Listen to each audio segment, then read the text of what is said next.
දත්ත කීපයක් තියෙනවා. අපි ඒක පොඩ්ඩක් ඔබේ අවධානයට යොමු කරනවා. මේ දැන් අපි මේ දත්ත ලබා ගත්තේ ශ්‍රී ලංකා සර්ට් ආයතනයේ නිල වෙබ් අඩවියෙන්.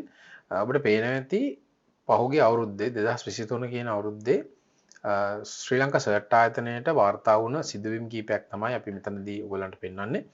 මම මේක ඇත්තටම අපි ගත්තේ ඔබට දාලා අදහසක් ගන්න හැකි වෙන්න මොන වගේ තත්ත්වයක්ද ලංකාවේ මේ සයිබර් අවකාශයේ තියෙන හිරිහැර සහ හිංසනයන් සම්බන්ධයෙන් මොන වගේ තත්ත්වයක්ද තියෙන්නේ කියන එක ඔබට අවබෝධයක් ගන්න පහසු වෙන්න තමයි මේ දත්ත ඔබට ඉදිරිපත් කරන්නේ.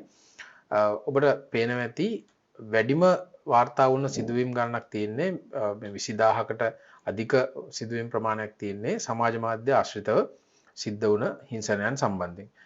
ඊට අමතරව රැන්සම්වෙයා, ඒ වගේම මොබයිල් ෆෝන් එකක් සම්බන්ධයෙන්, ඒ වගේම වෙනත් සොෆ්ට්වෙයාර් සම්බන්ධයෙන් සහ හැකින් ප්‍රහාර සම්බන්ධෙනුත් විවිධ පැමිණිලි ලැබිලා තියෙනවා ශ්‍රී ලංකා සර්ට් ආයතනයට.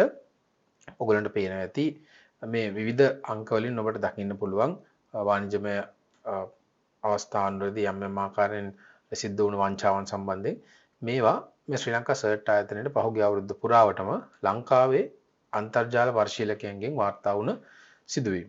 ඉතින් මේක ඕගොල්ලන්ට අදහසක් ගන්න පුළුවන් මේ මම හිතන්නේ දැනට ලංකාවේ තියෙන තත්ත්වය ඇත්තටම වාර්ෂිකව ඉතාම විශාල සිදුවීම් ප්‍රමාණයක් වාර්තා වෙනවා. සයිබර් අවකාශයේ සිද්ධ වන හිරිහැර සහ හිංසනයන් සම්බන්ධයෙන් පුද්ගලයන් නොදැනුවත්ව හෝ සමහරට දැනුවත් පුද්ගලයනුත් විවිධ ආකාරයෙන් වංචාවන් වලට හසු කරගෙන තිබුණ අවස්ථාවල් අපිට වාර්තා වුණා. ඉතින් මේ වගේ දේවල් පාදක කරගෙන තමයි අපි අපේ ව්‍යාපෘතීන් ඔබ දැනුවත් කරන්නේ මේ දේවල් වලට මුහුණ නොදී ඉන්න සහ හදිසියෙ හෝ අපි නොදැනුවත්ව යම් ආකාරයක අපි මේකට ගොදුරු වුණොත් මොන ආකාරයෙන්ද ක්‍රියාත්මක වෙන්නේ කියන එක ගැන ඔබ දැනුවත් කරන්න.